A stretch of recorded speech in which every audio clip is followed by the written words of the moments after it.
Assalamualaikum warahmatullahi wabarakatuh. Perkenalkan, nama saya Razman Arif. Saya selaku mahasiswa program studi Hukum Keluarga Islam, Fakultas Syariah dan Hukum, Universitas Islam Negeri Sultan Syarif Kasim Riau.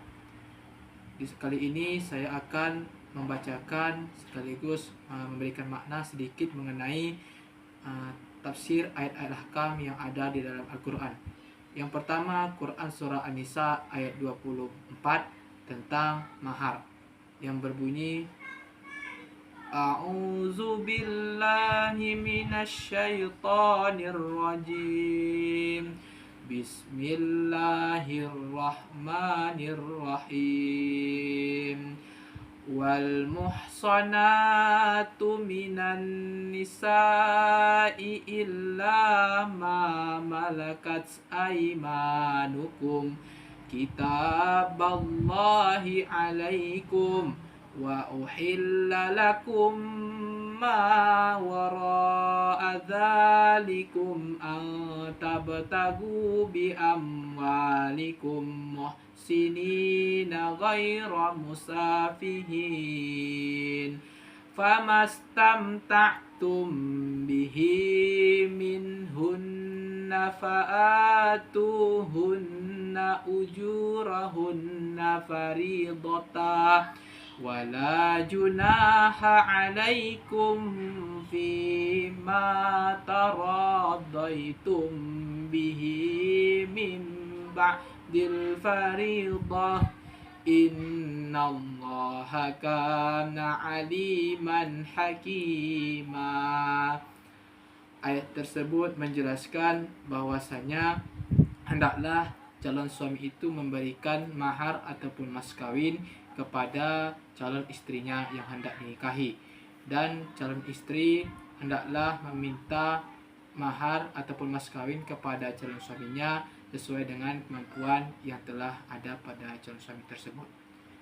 Yang kedua adalah Quran Surah An-Nur ayat 26 tentang jodoh yang berbunyi, A'udzu billahi minasyaitonir rajim.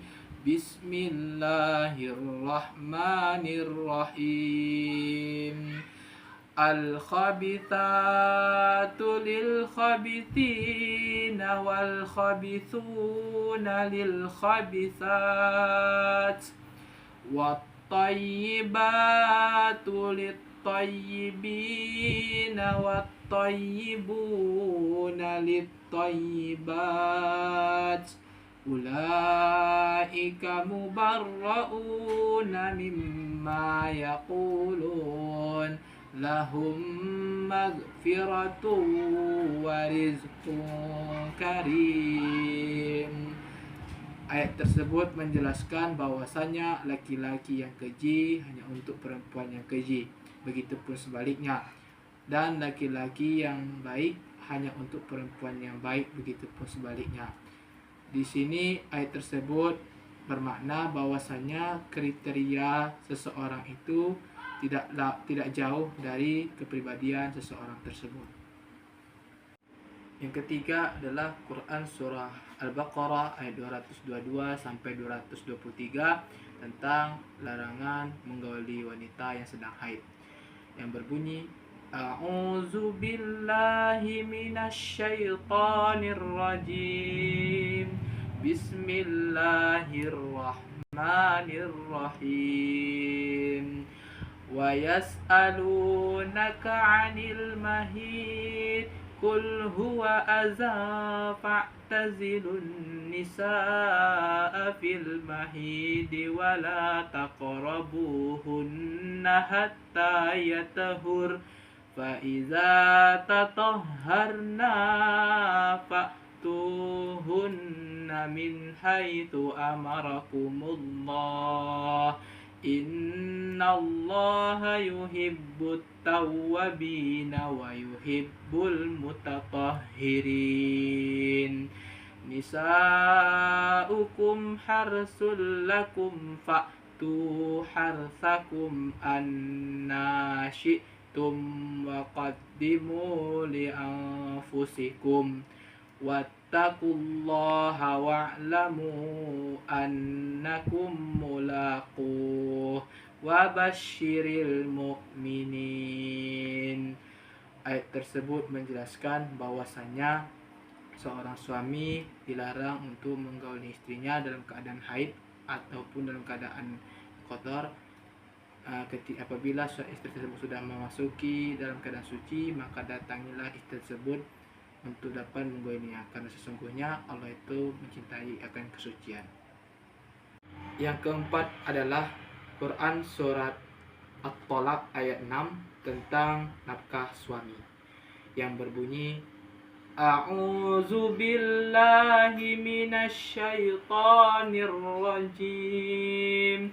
Bismillahirrahmanirrahim.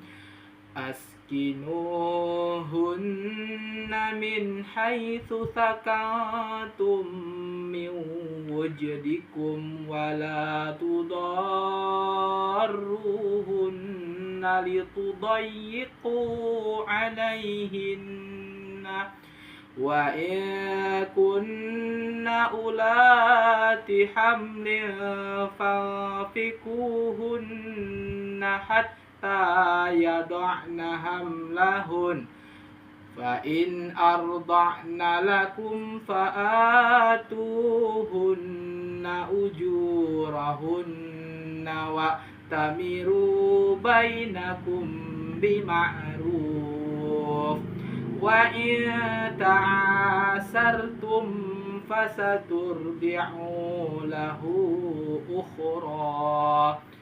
At-Talaq ayat 6 ini menjelaskan bahwasanya Allah memerintahkan kepada seorang suami hendaklah ia memberikan nafkah kepada istrinya yang sedang dalam menjalani masa iddah, baik itu dalam segi tempat tinggal tanpa menyusahi dan menyakiti mereka, dan hendaklah seorang suami juga memberikan nafkah terhadap istrinya yang sedang hamil sampai ia melahirkan. Yang kelima yaitu Quran surah At-Tolak ayat 1 tentang iddah yang boleh dikeluarkan dan tidak boleh dikeluarkan, yang berbunyi, A'udzu billahi minasy syaithanir rajim. Bismillahirrahmanirrahim. Ya ayyuhan nabiyyu idza talaqtumun nisaa fatallikuhunna li'iddatihinna wa ahsul iddah wattaqullaha rabbakum la tukhrijuhunna min buyutihinna wa akhrujna illa ayyatina bifahishatin mubayyinah wa tilka hududullah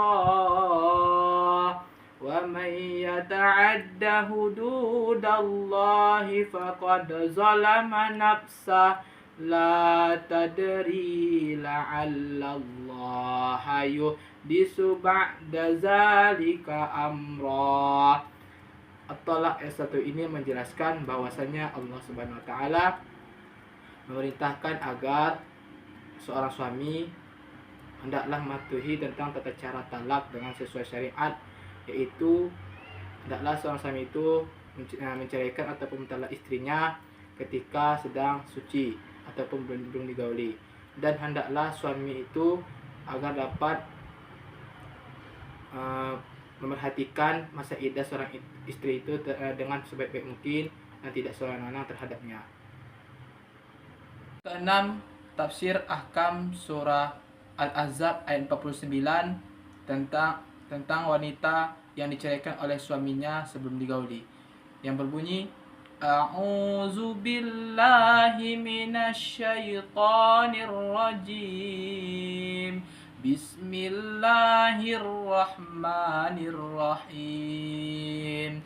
Ya ayyuhalladzina amanu idza nakahtum nakahtumul mu'minati thumma talaqtumuhunna min qabli an tamassuhunna fama lakum alaihinna min iddatin ta'tadunaha famatti'uhunna wasarrihuhunna sarahan jamila. Ayat ini menjelaskan bahwasanya seorang suami hendaklah menceraikan istrinya dengan cara yang baik atau tasrihan jamila, yang artinya tidak merendahkan perasaan, merendahkan martabat maupun menimbulkan mudarat sosial lainnya. Dan ayat ini juga menjelaskan bahwasanya tidak ada iddah bagi seorang istri yang diceraikan oleh suaminya sebelum digauli. Dan hendaklah seorang suami memberikan nafkah mut'ah kepada istrinya yang telah diceraikannya tadi sesuai dengan kemampuannya. Ketujuh adalah tafsir Ahkam surah Al-Baqarah ayat 234 tentang iddah seorang istri yang ditinggal mati oleh suaminya, yang berbunyi A'udzu billahi minasyaitonir rajim. Bismillahirrahmanirrahim. Walladzina yutawaffawna minkum wa yazaruna azwajan yatarabbasna bi anfusihinna arba'ata ashhurin wa 'ashra فَإِذَا بَلَغْنَا أَجَلَهُنَّ فَلَا جُنَاحَ عَلَيْكُمْ فِيمَا فَعَلْنَا فِي أَنفُسِهِنَّ بِالْمَعْرُوفِ Wallahu bima ta'maluna khabir. Ayat ini menjelaskan bahwasanya seorang istri itu mendapat iddah apabila ditinggal mati oleh suaminya selama 4 bulan 10 hari.